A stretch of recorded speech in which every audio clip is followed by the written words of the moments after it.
أعوذ بالله السميع العلي العظيم من الشيطان اللعين الرجيم. بسم الله الرحمن الرحيم.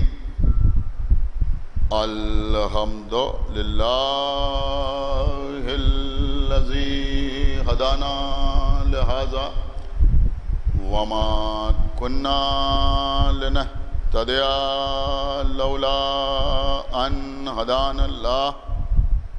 لقد جاءت رسل ربنا بالحق.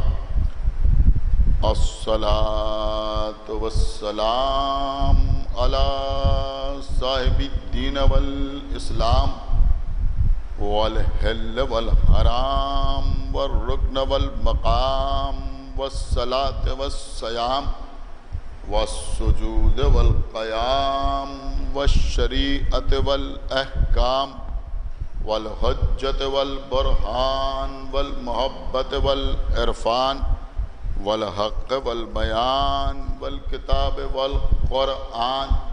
سيدنا ونبينا وشفيعنا ومولانا ومولى الثقلين جد الحسن والحسين أبي القاسم محمد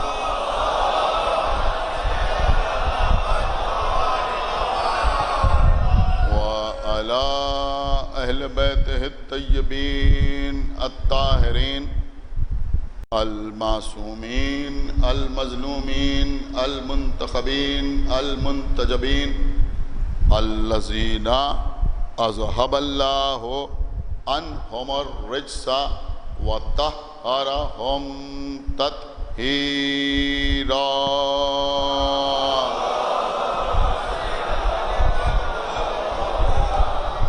ولعنة الله على أعدائهم وقتلتهم وغاصبي حقوقهم ومنكري فضائلهم ومصائبهم أجمعين من الآن إلى يوم الدين. أما بعد فقد قال الله سبحانه تبارك وتعالى في كتابه المجيد وفرقانه الحميد وقوله الحق. بسم الله الرحمن الرحيم. يوم ندعو كل أناس بإمامهم. صلوات علیہ محمد.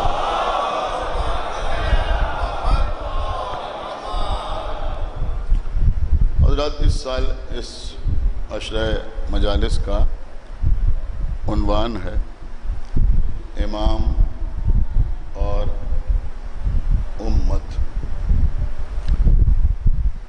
گزشتہ سال میں نے کچھ تیاری کی تھی کہ ایک چھوٹا سا نذرانہ اس عشرہ مجالس کی صورت میں حضرت حجت کی خدمت اقدس میں پیش کیا. لیکن مجالس کچھ ایسے حالات میں منعقد ہوئیں کہ ہم نے وہ ارادہ ترک کیا اور دوسرے موضوع پر آپ سے گفتگو ہوئی. اس سال چند باتیں جو ارادہ گزشتہ سال کیا تھا اس ارادے کے تحت آپ حضرات کی خدمت میں عرض کروں گا. آپ حضرات جو لوگ تعداد کے اندر مجلس میں آ سکیں وہ یہاں بیٹھ کے سنیں، ورنہ آن لائن سماعت فرمائیں. لیکن میری گزارش ہے کہ ان مجالس میں کچھ خاص باتیں میں آپ کی خدمت میں عرض کروں گا. آپ حضرات بغور انہیں سماعت فرمائیں. دیکھیں قبلہ امام اور امت، سورہ بنی اسرائیل، قرآن مجید کے 15ویں پارے کا آغاز سورہ بنی اسرائیل سے ہوتا ہے۔ سورہ بنی اسرائیل کی پہلی آیت بہت اہم ترین ہے، جس پہ اللہ نے اپنے حبیب کی معراج کا تذکرہ کیا ہے۔ سبحان الذی اسریٰ بعبدہ۔ اس کے بعد دیگر موضوعات بیان ہوئے ہیں۔ بنی اسرائیل کے واقعات بھی تفصیل کے ساتھ اس سورہ میں اللہ نے بیان کیا۔ اسی سورہ کی یہ ایک مختصر سی آیت ہے جس کو میں نے سرنامہ سخن قرار دیا ہے، جس پہ ارشاد ہو رہا ہے کہ یوم، یوم کا مطلب ہوتا ہے دن، لیکن اللہ نے بغیر کسی اضافت کے یوم کا لفظ یہاں پر استعمال کیا، یوما یعنی دن۔ اس دن سے مراد روز قیامت ہے، قیامت کا دن، محشر کا دن، حساب و کتاب کا دن۔ ارشاد ہو رہا ہے یوما یعنی روز قیامت، ندعو ندا دی جائے گی، پکارا جائے گا، آواز دی جائے گی، بلایا جائے گا، کل اناس، تمام کے تمام انسانوں کو، بے امامہم، ان کے امام کے ساتھ۔ دنیا میں کوئی شخص امامت سے انکار کرے یا پھر امامت، دیکھیں آپ میری طرف متوجہ رہیں، امامت کے موضوع کو ڈائیلوٹ کرنے کی کوشش کرے، امام کے لفظ کو ہلکا کرنے کی کاوش کرے، لیکن روز قیامت ہر شخص کو کسی ایسے امام کی ضرورت ضرور ہوگی جو اس قوم کو لے کر جنت میں جا سکے۔ ایک صلوات پڑھے بر محمد وآل محمد۔ ایسے آپ نے غور فرمایا عزیزوں، تو اللہ کہہ رہا ہے کل اناس، تمام کے تمام انسانوں کو ہم ان کے امام کے ساتھ بلائیں گے۔ دیکھیں اب امام کیسا ہونا چاہیے؟ میں سمجھتا ہوں کہ اس کو بڑی آسانی سے سمجھا جا سکتا ہے کہ جسے بھی بلایا جائے گا اسے امام کے ساتھ بلایا جائے گا۔ امت کو کس کے ساتھ بلایا جائے گا؟ امام کے ساتھ۔ میں سمجھتا ہوں کہ آج آغاز مجلس میں بہت قیمتی بات آپ کی خدمت میں عرض کر دوں کہ اس آیت سے کم اس بات کا احساس ہوتا ہے کہ امام وہ نہیں ہوتا جو امت کا محتاج ہو، امام وہ ہوتا ہے جس کی امت محتاج ہے۔ ایک صلوات پڑھے بر محمد وآل محمد۔ ایک صلوات اور پڑھے بر محمد وآل محمد۔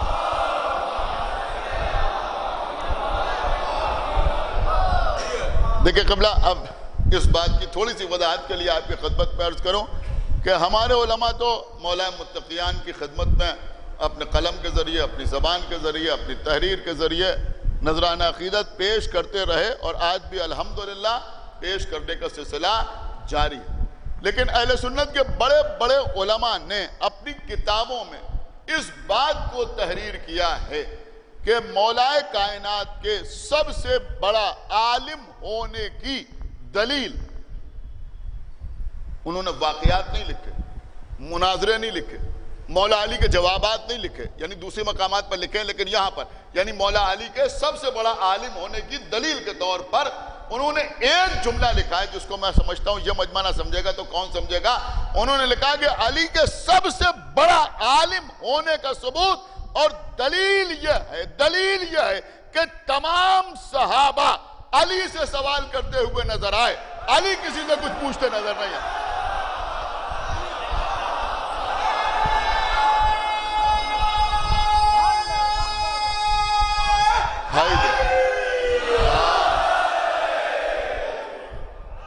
ایک صلوات اور پڑھے بر محمد وآل محمد۔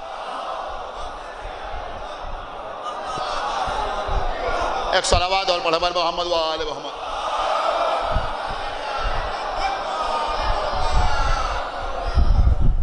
سن رہے ہیں؟ تو یہ ہے امام. اب عزیزوں امام کسے کہتے ہیں؟ امام کون ہوتا ہے؟ قرآن مجید میں اکثر مقامات پر اللہ نے امام کا تذکرہ کیا. مثلا سورہ یاسین میں امام کا تذکرہ خصوصیت کے ساتھ ہوا، خصوصیت کے ساتھ. وَكُلَّ شَيْءٍ أَحْصَيْنَاهُ فِي إِمَامٍ مُبِينٍ. اللہ کہہ رہا ہے کہ ہم نے ہر شے کا ایسا امام مبین میں کر دیا ہے. اور شاید اسی لیے اگر کسی کا وقت آخر ہو تو اسے سورہ یاسین پڑھ کے سنایا جاتا ہے. کیا سن رہے ہیں آپ بھائی؟ اسے سورہ یاسین پڑھ کے سنایا جاتا ہے تاکہ جاتے جاتے امام کا تذکرہ سن کے جائے. سمجھ رہے ہیں آپ؟ اگر جا رہا ہے تو امام کا تذکرہ سن کے جائے. اب یہاں پر لوگوں نے کہنا شروع کیا کہ نہیں، امام کا مطلب ہے کتاب، امام کا مطلب ہے قرآن.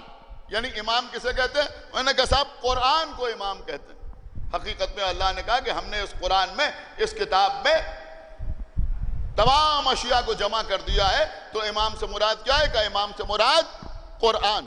دیکھیں اس کا جواب اور غضب کا جواب. کوئی مصنف و مؤلف ایسا نہیں ہے، وہ شیعہ ہو یا غیر شیعہ ہو، جس نے احادیث کے سلسلے میں کوئی کتاب لکھی ہو اور پیغمبر کی یہ حدیث تحریر نہ کی ہو. کون سی حدیث؟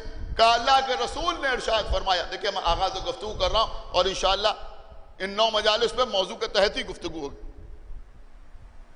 کہ پیغمبر اسلام نے ارشاد فرمایا کہ من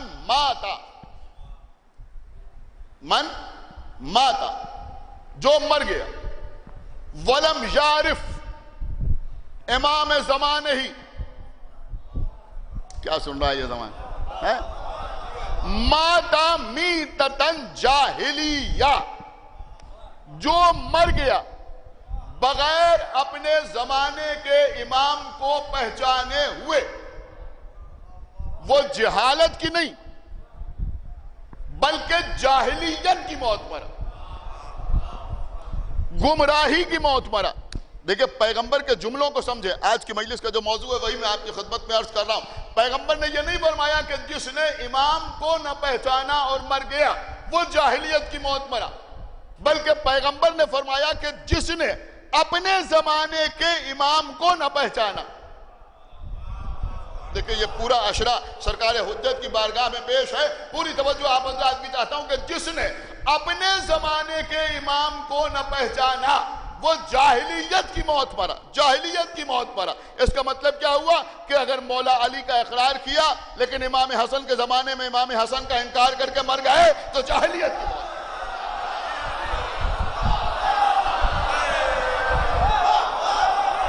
صلوات بڑھ بڑھ محمد وآل محمد.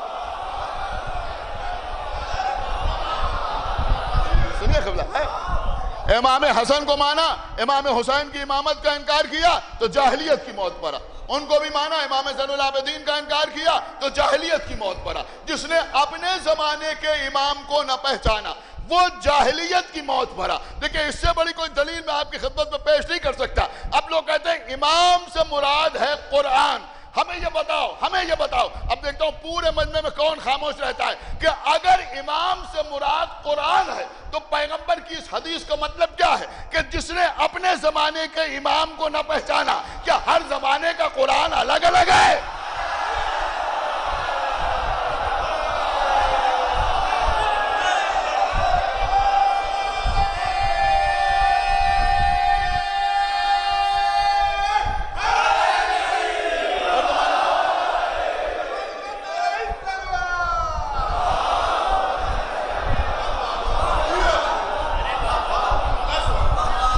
ایک صلوات اور پڑھ دے بر محمد وآل محمد.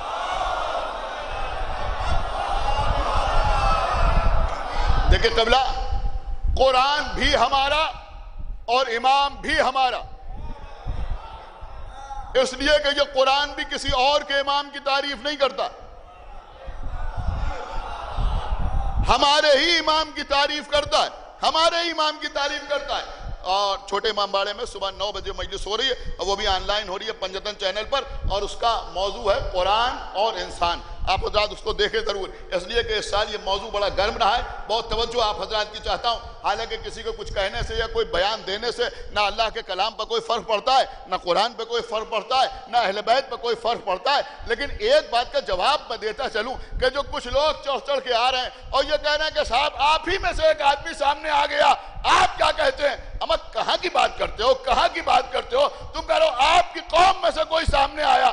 اما ہم تو آدمی ہیں، ہم تو آدمی ہیں، آدم کے گھر میں قابیل نکل آیا۔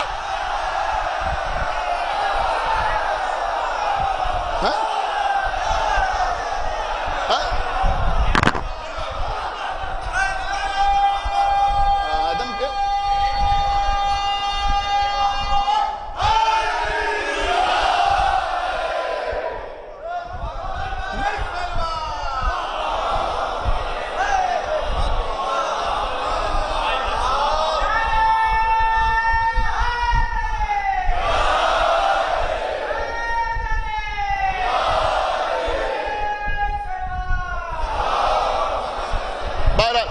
یہ سارے موضوعات انشاءاللہ صبح 9 بجے آن لائن سنیے، اور اگر کل سے کوئی اور پڑھ جائے تو اس پر بھی سنیے۔ تو قرآن اور انسان، اس پر یہ ساری باتیں مجھے ڈسکس کرنا ہے، آپ حضرات سماعت فرمائیں گے، لیکن یہاں کا موضوع الگ۔ یہاں کا موضوع ہے امام اور امت۔ امام اور امت تو ہر زمانے کا قرآن الگ الگ نہیں ہے، قرآن تو ایک ہی ہے نا، اور قیامت تک قرآن ایک ہی رہے گا۔ قیامت تک قرآن ایک ہی رہے گا، اور اگر یہ سمجھدار مجمع میرا یہ نازک سے جملہ سمجھ لے گا تو میں سمجھوں گا کہ یہ میری خوش قسمتی ہے کہ قرآن کی وحدت، میں کیا عرض کر گیا، قرآن کی وحدت بھی آل محمد کا احسان ہے۔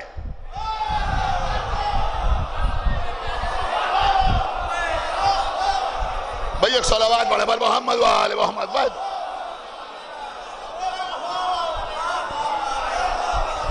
ایک صلوات اور پڑھے بر محمد و آل محمد۔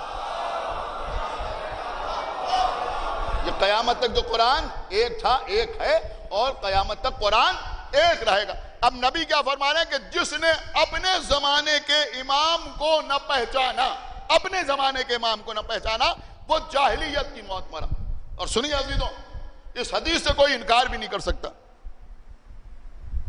کچھ لوگ پریشان ہوتے ہیں، صاحب محرم آتا ہے، صرف مولا علی کا ذکر، صرف بی بی زہرا کا ذکر، صرف امام حسن کا ذکر، صرف امام حسین کا ذکر،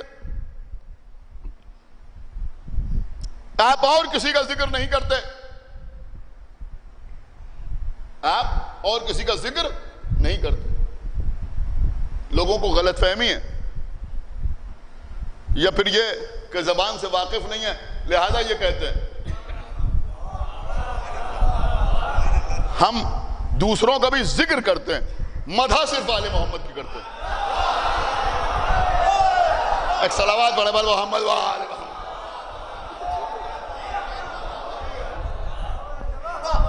دیکھیں میں کچھ عرض کر گیا آپ کی خدمت، لہذا میں اسی مناسبت سے آپ کی خدمت میں عرض کر رہا ہوں۔ ایک شخصیت مسلمانوں میں بہت زیادہ مشہور، عبداللہ ابن عمر۔ عبداللہ ابن عمر مسلمان صحابی مانتے ہیں، نہ معلوم کتنی حدیثیں ان کی روایت کی ہوئی بخاری میں موجود، مسلم میں موجود، سنن ابن ماجہ میں موجود، سنن ابن داؤد میں موجود، ترمذی شریف میں موجود، سنن نسائی میں موجود، مشکات میں موجود۔ کسی کی تقریر سنیے آپ، اس میں عبداللہ ابن عمر کے حوالے سے نہ معلوم کیا کیا باتیں بیان کی جاتی۔ اب یہ عبداللہ ابن عمر تھے کون، شخصیت کیا تھی، یہ بھی ہم ہی تو بتائیں گے نا اپنے بچوں کو۔ ایک صلوات پڑھے بر محمد، یہ بھی ہم ہی بتائیں، کوئی دوسرا تھوڑی بتائے۔ خلیفہ دوم کے بیٹے تھے عبداللہ ابن عمر۔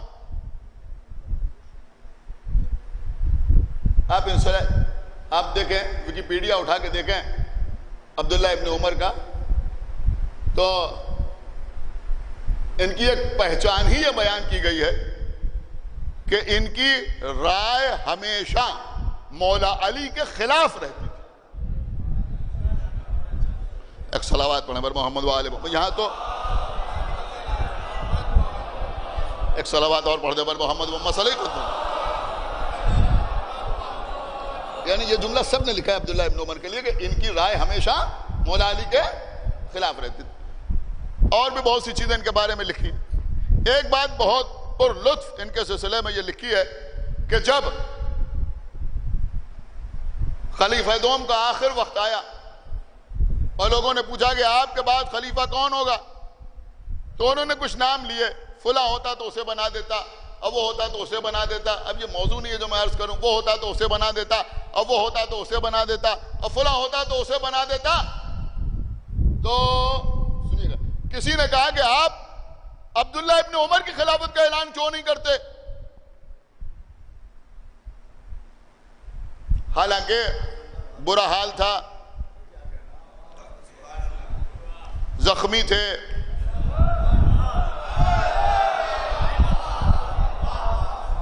زخموں سے نبیذ رس رہی تھی. پوچھنے والے نے پوچھا کہ آپ عبداللہ ابن عمر کو، دیکھیں سنیں میرے بچے بہت غور سے سنیں، ایسے نہیں پڑھتا ہوں، پڑھ کے پڑھ رہا ہوں.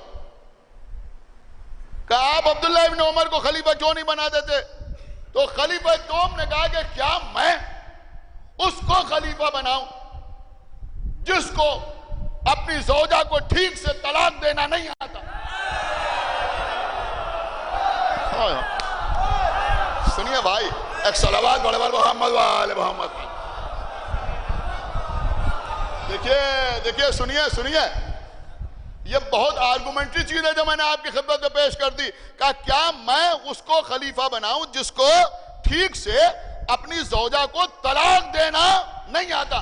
اب کس زوجہ کو طلاق دی ہو کس کو نہیں دی اس سے ہمیں مطلب نہیں ہے، لیکن اس جملے کا مطلب سمجھ میں آیا آپ؟ جس کو ٹھیک سے اپنی زوجہ کو طلاق دینا نہیں آتا. آپ غور نہیں کر رہے ہیں. میں کہا بھائی ان کو 2 کا پہاڑا نہیں آتا. ایسے لوگ بہت کم ملیں گے. امتحان لینا ہے تو کس سے لیجئے؟ میں کہا 18 کا پہاڑا سناؤ. آپ غور نہیں کر رہے ہیں. دیکھ ایک صلوات پڑھے بر محمد وآل محمد. یعنی ہم بھی ان مراحل سے گزرے ہیں تو بہرحال 2 کا پہاڑا، 3 کا پہاڑا، 5 کا پہاڑا کوئی بھی پڑھ دے گا. میں کہا صاحب اچھا 10 کا پہاڑا سنائیے. کوئی عام آدمی تھوڑی سی بھی عقل رکھتا ہے تو وہ سنانا آپ کو شروع کر دے گا 10 کی ٹیبل. لیکن اگر آپ کسی ہاں بھائی 16 کا سناؤ، اچھا 17 کا پہاڑا سناؤ، جو چند لوگ سامنے آئیں گے. کیوں؟ کہ اس کا مطلب یہ وہ آسان ہے نا، یہ مشکل ہے. تو آسان چیز تو سب کی سمجھ میں آ جاتی ہے. جو کام تھوڑا مشکل ہو وہی تو ہوتا ہے نا. انہوں نے کہا جن کو ٹھیک سے 18 کا پہاڑا نہیں آتا. اب وہ کہہ رہے ہیں کہ اس کو بنا دوں جسے ٹھیک سے اپنی زوجہ کو طلاق دینا نہیں آتا. پیغام ہے اس مجلس کے حوالے سے، اگر اس زمانے میں یہ طلاق رائج تھی کہ 3 مرتبہ طلاق طلاق طلاق کہہ دو طلاق ہو جائے گی، تو یہ کون سا ایسا طریقہ تھا جو نہ آئے؟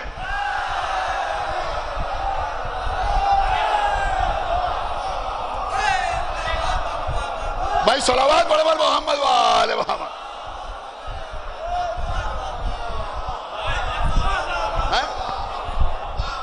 ایک بابا سے بولم صلوات پڑھے بر محمد وآل محمد. کون دیتا طریقہ؟ یہ تو مشکل کام ہے. اس کا مطلب یہ ہوا کہ اس میں کچھ کمپلیکیشنز آئے نا. اس کا مطلب یہ ہوا کہ اس میں کچھ پیچیدگیاں ہیں. طلاق اتنی آسان چیز نہیں ہے، اس میں کچھ پیچیدگیاں ہیں. تبھی تو یہ کہا کہ اس کو ٹھیک سے وہ نہیں آتا. تو بہرحال اس وقت یہ موضوع نہیں ہے. یہ تو میں نے تھوڑا سا راوی کا تعارف کرایا، اس لیے کہ بیان کا اسلوب ہی یہ ہونا چاہیے کہ اگر راوی کا ذکر ہو اور کوئی واقعہ بیان کیا جائے تو تھوڑا سا تعارف بیان کر دیا جائے کہ یہ حضرت جو ہیں ان کی شان کیا ہے. لہذا میں نے آپ کی خدمت کو بیان کر دیا. سنیں مجمع بہت توجہ کے ساتھ. دیکھیں قبلہ کربلا میں جن لوگوں نے امام حسین کا ساتھ نہیں دیا اور مدینے میں بیٹھے رہے، آقا حسین کے ساتھ نہیں گئے، ایسا نہیں ہوا کہ وہ بعد میں بہت آرام سے رہیں، سکون سے رہیں. یزید کے لشکر نے مدینے کو بھی لوٹا اور اس کے بعد مکے پر بھی حملہ کیا. عبداللہ ابن زبیر نے خروج کیا، اور جب عبداللہ ابن زبیر نے خروج کیا اور لشکر آیا، بہت توجہ کے ساتھ، بہرحال ایک وقت ایسا آیا کہ جب حجاج بن یوسف سے اس کا ٹکراؤ ہوا، اور حجاج بن یوسف نے عبداللہ ابن زبیر کو قتل کیا، اور قتل کرنے کے بعد چوراہے پر لاش لٹکا دی۔ کیا سن رہے ہیں آپ؟ عبد الملک ابن مروان کا زمانہ تھا، حجاج بن یوسف، حجاج بن یوسف نام آپ نے 1000 بار سنا ہوگا، بہت ہی ظالم ترین شخص، بہت سفاک۔ یہ حجاج بن یوسف مکے کا گورنر تھا۔ جب چوراہے پر لٹکی ہوئی لاش عبداللہ ابن عمر نے دیکھی تو نصف شب گزرنے کے بعد، یہ مکے میں تھے، دارالامارہ پہ پہنچے اور کہا میں حجاج بن یوسف سے ملاقات کرنا چاہتا ہوں۔ ملاقات کی اجازت ملی، پہنچے، اس نے کہا اتنی رات گئے آپ کیسے آ گئے؟ تو انہوں نے کہا اتنی رات گئے ہم اس لیے آئے کہ ہم چاہتے ہیں کہ ہم اسی وقت آپ کے ہاتھ پر عبد الملک ابن مروان کی بیعت کر لیں۔ وہ بھی سمجھ گیا کہ یہ کیوں آئے ہیں، لہذا حجاج بن یوسف نے کہا کہ اس وقت میں کچھ حساب و کتاب کر رہا ہوں۔ لیکن سنیے، عجیب واقعہ ہے، قسم خدا کی سمجھدار مجمع میرے سامنے بیٹھا ہوا ہے۔ اس نے کہا اس وقت میرے ہاتھ مصروف ہیں، میں ہاتھ آگے نہیں بڑھا سکتا۔ اب دیکھیں جو جملے ہیں وہ میں عرض کرنے کے لیے مجبور ہوں، میں ہاتھ آگے نہیں بڑھا سکتا، تم میرے جسم کے کسی حصے پر ہاتھ رکھ کے بیعت کر لو۔ مجھے نہیں معلوم تھا کہ آپ اس جملے پر اتنا خاموش رہیں۔ ایک صلوات پڑھیں کہ تم میرے جسم کے کسی حصے پر ہاتھ رکھ کے بیعت کر لو۔ تو انہوں نے کہا ارے یہ آپ کیسی باتیں کر رہے ہیں؟ تو اس نے اپنا پیر آگے بڑھایا، کہا ہاتھ تو مصروف ہے، میرے پیر پر بیعت کر لو۔ تو انہوں نے کہا کہ میں تو بیعت کرنے کے لیے آیا ہوں اور تم ہاتھ بھی آگے نہیں بڑھا رہے ہو۔ تو اس نے کہا اچھا یہ بتاؤ کہ یہ اتنی رات کو تمہیں بیعت کا خیال کیسے آیا؟ سنی نہیں رہا یہ مجمع، خدا کے لیے بھائی بیدار ہو۔ یہ اتنی رات کو دیکھیں جب فرعون کے حالات پڑھیں گے تب موسیٰ سمجھ میں آئیں گے۔ سنا ہی نہیں آپ نے میں نے کیا عرض کیا بھائی؟ تو سنیے جو میں عرض کر رہا تھا، اتنی رات کو تم میری بیعت کرنے کے لیے کیوں آئے ہو؟ تو انہوں نے کہا کہ رسول اللہ کی حدیث ہے کہ من ماتا ولم یعرف امام زمانے ہی ماتا میتتن جاہلیہ، کہ جس نے اپنے زمانے کے امام کو نہ پہچانا وہ جاہلیت کی موت مرا۔ تو میں اس لیے اتنی رات میں آیا ہوں کہ کہیں ایسا نہ ہو کہ صبح ہو جائے اور میں بیعت نہ کروں اور اس عالم میں مر جاؤں تو جاہلیت کی موت مروں۔ بھئی خدا کے لیے بیدار ہوئیے، تمام امت مسلمہ کی خدمت میں عرض ہے، امامت ایسے نازک مسئلے کو کہتے ہیں کہ یہ چاہتے ہیں رات نہ گزرنے پائے میں جس کو امام سمجھتا ہوں اس کی بیعت کر لوں۔ کہا اس لیے میں آیا ہوں۔ تو حجاج بن یوسف مسکرایا اور مسکرا کے کہا کہ تم جھوٹ کہتے ہو، تم اس حدیث کی وجہ سے نہیں آئے ہو، بات یہ ہے کہ تم نے عبداللہ ابن زبیر کا لاشا دیکھا ہے چوراہے پر لٹکائے ہوئے، لہذا تم اپنی جان بچانے کے لیے، اللہ اکبر، تم اپنی جان بچانے کے لیے، نہیں دوسرا جملہ بڑے قیامت کا ہے، دیکھو کون خاموش رہتا ہے کہ تم اپنی جان بچانے کے لیے بیعت کرنے کے لیے آئے ہو۔ اب جان اگر بچانا ہے تو جی چاہے تو پیر پر بیعت کرو۔ سنیے قبلہ، انہوں نے پیر پر بیعت کی، اس کے بعد اس نے کہا کہ ایک بات بتاؤ کہ یہ حدیث تمہیں اس وقت کیوں نہ یاد آئی جب علی کی بیعت ہو رہی تھی؟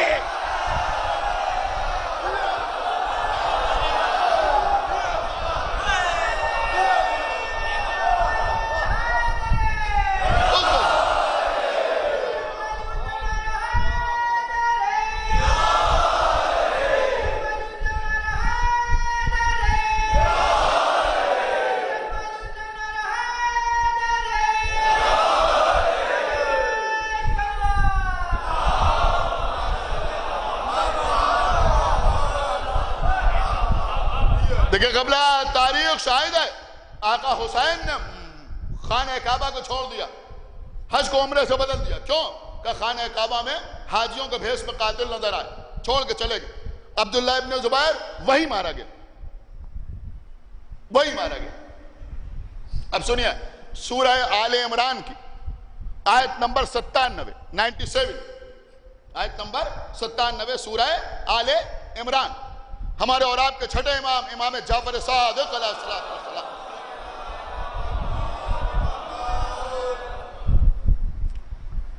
سامنے امام اعظم ابو حنیفہ، چھٹے امام کے سامنے امام نے کہا ایک بات بتاؤ. کہا کیا بات بتائیں؟ کہا یہ بتاؤ کہ یہ سورہ آل عمران میں جو ارشاد ہو رہا ہے، چوتھے پارے میں جا کے دیکھے گا آیت نمبر 97. کہا یہ بتاؤ یہ چوتھے پارے میں جو ارشاد ہو رہا ہے کہ وَمَن دَخَلَهُ كَانَ آمِنًا، جو اس میں داخل ہو گیا، جو اس میں داخل ہو گیا، دیکھیں سو کے نہ سنیے، جاگ کے سنیے، جو اس میں داخل ہو گیا اس نے امان پائی. اس سے مراد کیا ہے؟ اللہ اکبر. جو اس میں داخل ہو گیا اس نے امان پائی، اس سے مراد کیا ہے؟ تو ابو حنیفہ نے کہا کہ اس سے مراد خانہ کعبہ ہے. امام نے فرمایا کہ اگر اس سے مراد خانہ کعبہ ہے تو خانہ کعبہ میں گھس جانے کے بعد عبداللہ ابن زبیر قتل کیوں ہوا؟ سمجھدار لوگ بیٹھے ہوئے ہیں بھائی، آپ میں سمجھیں گے تو کون سمجھے گا؟ کہ اگر اس سے مراد، دیکھیں آپ کے امام کی بات آپ کی خدمت میں عرض کر رہا ہوں، کہ اگر اس سے مراد خانہ کعبہ ہے تو عبداللہ ابن زبیر نے تو وہیں جا کے پناہ لی تھی، تو پھر وہ خانہ کعبہ میں قتل کیوں ہوا؟ سر جھک گیا، خاموش ہو گئے. کہ ہم تو یہی سمجھتے تھے. کب جو ہم بتا رہے ہیں وہ سمجھ میں آیا؟ کہ ہاں سمجھ میں آیا، ہاں سمجھ میں آیا. اس سے مراد خانہ کعبہ اس لیے نہیں ہو سکتا کہ اگر اس سے مراد کعبہ ہے تو عبداللہ ابن زبیر کعبے میں گیا، قتل کیوں ہو گیا؟ پھر ہاتھ جوڑے کہ آپ ہی بتائیں اس سے مراد کیا ہے؟ وَمَن دَخَلَهُ كَانَ آمِنًا، کہ جو اس میں داخل ہو گیا اس نے امان پائی. امام نے فرمایا کہ اس سے مراد ہمارے قائم کی بیعت ہے. صلوات محمد وآل محمد. ہمارے قائم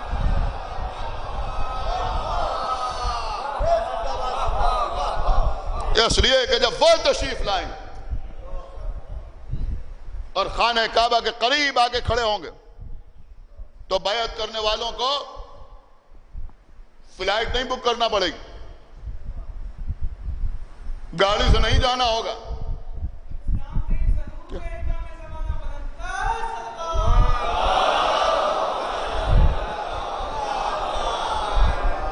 بلکہ چاہنے والے گھر سے قدم باہر نکالیں گے اور امام کے سامنے ہوں.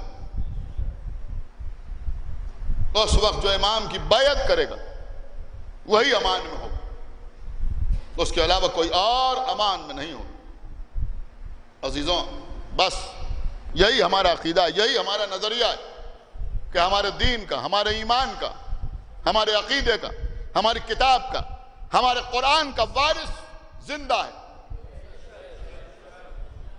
اسی لیے ہر قوم کی طرف سے آواز آتی ہے دین خطرے میں ہے، ایمان خطرے میں ہے، شریعت خطرے میں ہے، قرآن خطرے میں ہے. لیکن کبھی ہمارا کوئی بچہ بھی نہیں کہتا ہمارا دین خطرے میں ہے، ہماری شریعت خطرے میں ہے، ہمارا قرآن خطرے میں ہے. اس لیے کہ ہمیں معلوم ہے کہ جس دن یہ چیزیں خطرے میں آ جائیں گی وارث قرآن سامنے آ جائے گا. ایک صلوات پڑھے بار محمد وآل محمد. بس عزیز، آج تمہیدی مجلس تھی اور بہت دیر ہم مجلس پڑھنے کے عادی بھی نہیں ہیں. بس بات تمام. یہ ہیں ہمارے امام. تو جب امام آئیں گے تو بیعت کون کرے گا؟ ظاہر سی بات ہے کہ بیعت کرنے والے وہی ہوں گے جو ولایت امیر المومنین پر قائم و دائم، جو علی ولی اللہ کہنے والے ہوں گے. دیکھیں کوئی پریشان نہ ہو، کہ ولایت علی کا امام سے کیا تعلق ہے، انشاءاللہ کل یا اس کے بعد کسی مجلس میں آپ کی خدمت میں عرض کروں گا، اور بزرگ علماء کے حوالے سے عرض کروں گا کہ کیا کنیکشن ہے اور کیا ربط ہے۔ عزیزوں، امام حسین نے یزید کی بیعت نہیں کی، بے شک بیعت نہیں کی۔ لوگ کہتے ہیں یزید فاسق تھا اس لیے بیعت نہیں کی، فاجر تھا اس لیے بیعت نہیں کی، گمراہ تھا اس لیے بیعت نہیں کی۔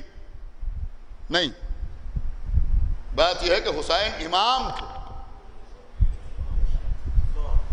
اور جو امام ہو وہ اس لیے آتا ہے کہ اس کی بیعت کی جائے، اس لیے نہیں آتا کہ وہ کسی کی بیعت کرے۔ عزیزوں، آقا حسین اپنے نانا کے روضے پر ہیں۔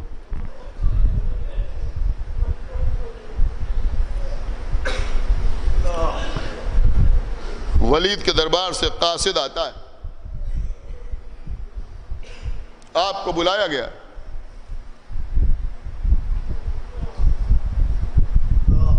امام اپنے بیت الشرف میں تشریف لائے۔ بنی ہاشم کے اور افراد اس دن امام حسین کے گھر میں موجود تھے۔ آ کے سب سے پہلے آقا حسین نے شریکت الحسین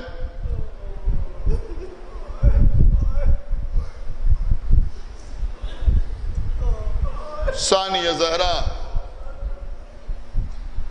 عالمہ غیر معلمہ ام المصائب بی بی زینب کو بتایا کہ مجھے دربار ولید میں بلایا گیا ہے۔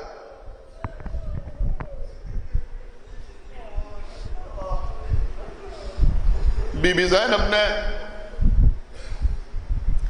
اپنے چھوٹے چھوٹے بچوں اور محمد کو بلایا۔ اے بچوں، دیکھو تمہارے ماموں دربار میں جا رہے ہیں،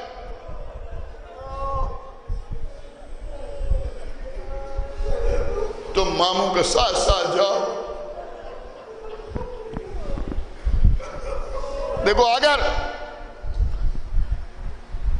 کسی کی غلط نگاہ میرے بھیا کی طرف اٹھے تو پھر اس کی آنکھیں اس کے چہرے پر باقی نہیں رہنا چاہیے۔ اس گھرانے کی بھی کچھ تہذیب تھی۔ جناب لبابہ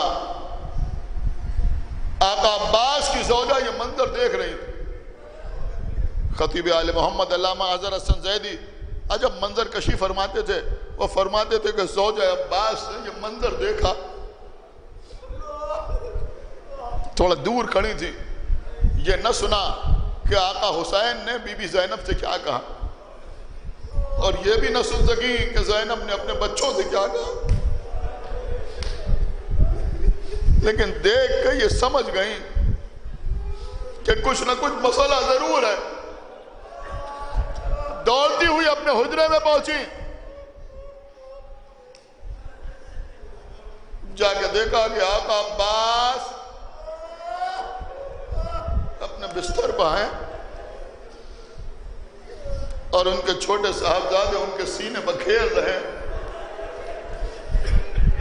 گھبرائی ہوئی زوجہ حجرے میں آئی،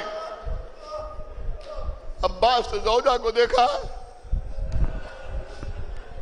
قیامت کا جملہ ہے، قسم خدا کی عزیزوں، جب یاد کیجئے گا تب روئیے گا۔ عباس نے زوجہ کی طرف دیکھا، کہا سب خیر تو ہے؟ کیا ہوا؟ زوجہ نے کہا میرے والی، مجھے یہ تو نہیں معلوم کہ کیا ہوا، لیکن میں اتنا جانتی ہوں کہ خیر نہیں ہے۔ کہ کیوں؟ اب جملہ سنیں گے آپ کا، کیوں؟ کہا اس لیے کہ حسین کہیں جا رہے ہیں اور زینب رو رہے ہیں۔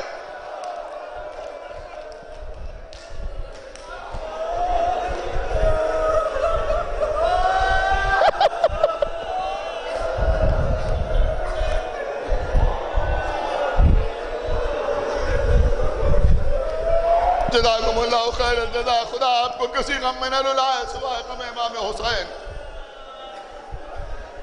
عزت خانے کی مجالس میں آپ رونے کے لیے آتے ہیں، گریہ کرنے کے لیے آتے ہیں، آقا عباس کی خدمت میں پرسہ پیش کرنے کے لیے آتے ہیں، اپنے بیٹے کو اپنے سینے سے اتارا، عباس کھڑے ہوئے دوڑتے ہوئے آئے، آقا کہاں کا ارادہ؟ بھئی عباس ہمیں بلایا گیا، دھیرے دھیرے تمام بنی ہاشم جمع ہو گئے، آقا حسین آپ تنہا نہیں جائیں گے، ہم بھی ساتھ چلیں گے۔ میرے شیروں تم ضرور میرے ساتھ چلو گے؟ میں کہوں گا اے جوانان بنی ہاشم، ابھی تو حسین خالی دربار میں جا رہے ہیں، دربار میں جا رہے ہیں، آپ کو گوارا نہیں حسین تنہا نہ جائیں، ارے ذرا کربلا میں آئیے، حسین آواز دے رہے ہیں، حل من ناصر ینصرنا۔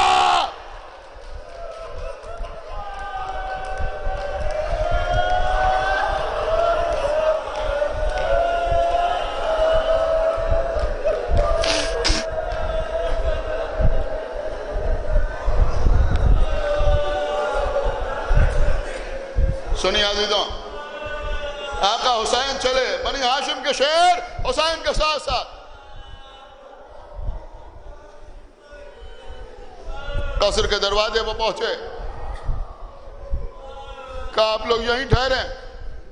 اس کے بعد فرمایا میرے شیروں، جب میری بلند آواز سننا تب دربار میں داخل ہونا، مجھے بلایا ہے میں تنہا جاؤں۔ اندر گئے، گفتگو ہوئی، یہاں تک کہ خدا لعنت کرے مروان ملعون نے گستاخانہ کلمات اپنی زبان پر جاری کیے۔ حسین کھڑے ہوئے، تیری کیا مجال کہ اس وقت تو میرا سر قلم کر دے؟ آواز حسین کی بلند ہوئی، بنی ہاشم کے جوان دربار میں داخل ہوئے، سب سے آگے عباس و علی اکبر، ہاتھ تلوار کے قبضے کے اوپر، ایک ہاتھ بھائی کی پشت پر رکھا، ایک ہاتھ جوان لال کی پشت پر رکھا۔ چلو میرے شیروں واپس چلو، ہم کسی معاملے میں پہل نہیں کرتے۔ دربار سے حسین باہر آئے،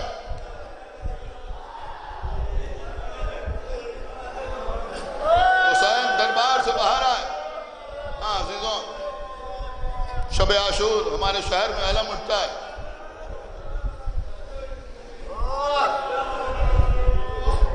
علم جا رہا ہے، کما لگانے والے لوگ ہاتھوں میں تلواریں لیے ہوئے علم کے ارد گرد چل رہے ہیں۔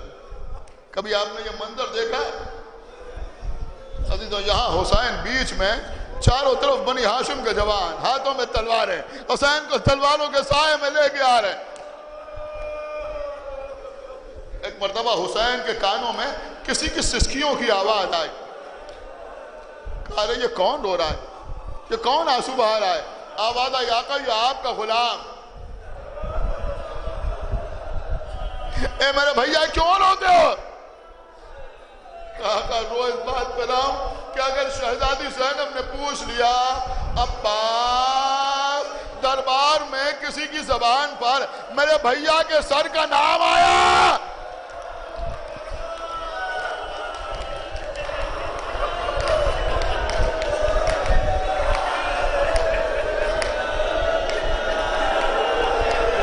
کیا جواب دوں گا؟ سینے سے لگایا، میرے شیر تم سے یہی امید ہے۔ حسین آ گئے۔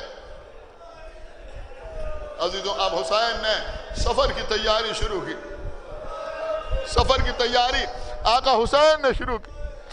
بس مجلس تمام ہو رہی ہے، یہاں تک کہ 28ویں رجب آئی،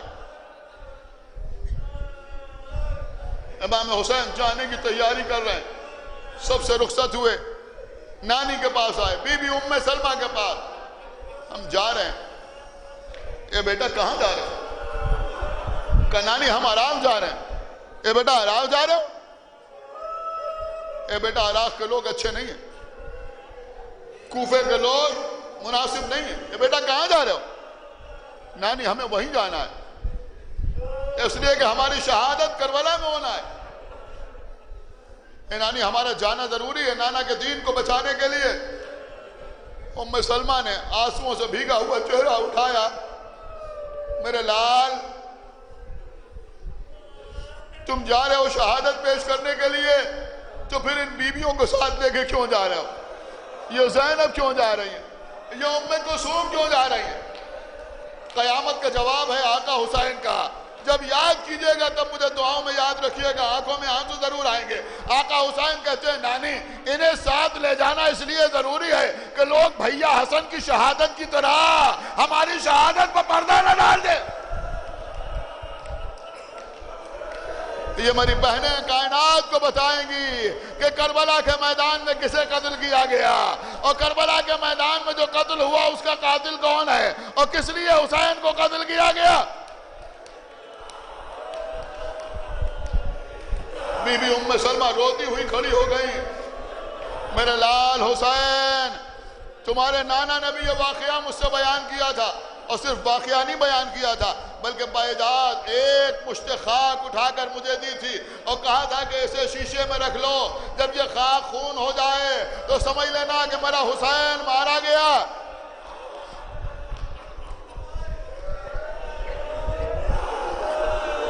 کہ بیٹا میں تمہارے ساتھ تو نہیں جا سکتی لیکن میں ہر وقت تمہارے ساتھ رہوں گی۔ امام حسین نے کہا نانی آپ ہمارا مقتل دیکھنا چاہتے ہیں؟ کہا ہاں ہم آپ کا مقتل دیکھنا چاہتے ہیں۔ بس عزیزوں آقا حسین نے اشارہ کیا، زمینیں پست ہوئیں، کربلا کی سرزمین سامنے آئی۔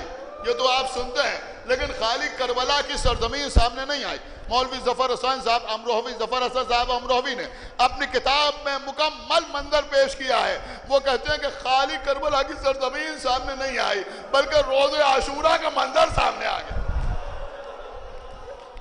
اب عزیزوں ام سلمہ دیکھ رہی ہے، بس دو چار جملے سنیے مجلس تمام کر رہا ہوں۔ ایک مرتبہ ام سلمہ کہتی ہیں بیٹا یہ کون بچہ ہے جس کا لاشا پامال ہو رہا ہے؟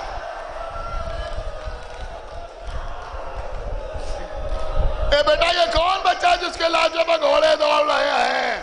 اے بیٹا یہ کون ہے جس کے لاشے کے ٹکڑے اٹھانے کے لیے تم جا رہے ہو؟ کہا نانی یہ ہمارا بھتیجا قاسم ہے، کربلا کے میدان میں قاسم کا لاشا گھوڑوں کی ٹانپوں سے پامال ہو جائے گا۔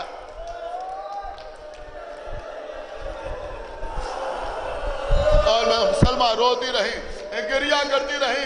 ایک مرتبہ پھر کہتی ہیں بیٹا حسین میں کچھ دیکھ رہی ہوں زیادہ سمجھ میں نہیں آ رہا ہے۔ اے بیٹا حسین یہ کون ہے جس کے دونوں بازو قلم ہو گئے ہیں، اپنے دانتوں سے مشکیزہ دبائے ہوئے ہیں، سر پر گل پڑ رہا ہے؟ اے نانی یہ آپ کے سامنے کھڑا ہوا ہے میرا عباس۔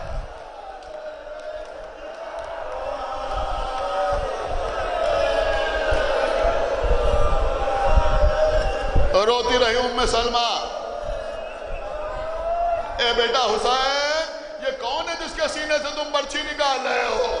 اے نانی یہ شبیہ پیغمبر علی اکبر ہیں، کربلا کے میدان میں ان کے سینے سے ہم برچھی نکالیں گے۔ اب قیامت کا منظر تھا۔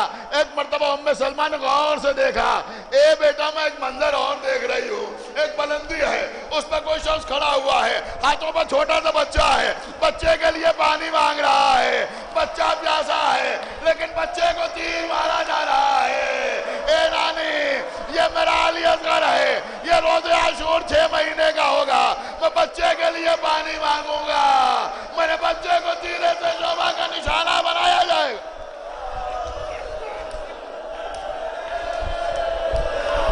جزاک اللہ، خدا آپ کو کسی غم میں نہ رلائے سوائے غم امام حسین علیہ السلام کے۔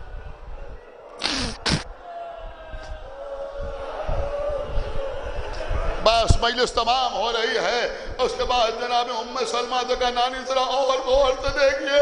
ایک مرتبہ ام سلمہ کہتی ہیں بیٹا ایک نشیب ہے، کوئی سجدہ خالق میں سر رکھے ہوئے ہے، ایک ملعون اس کی پیٹھ پر گھٹنا رکھے ہوئے خنجر چلا رہا ہے۔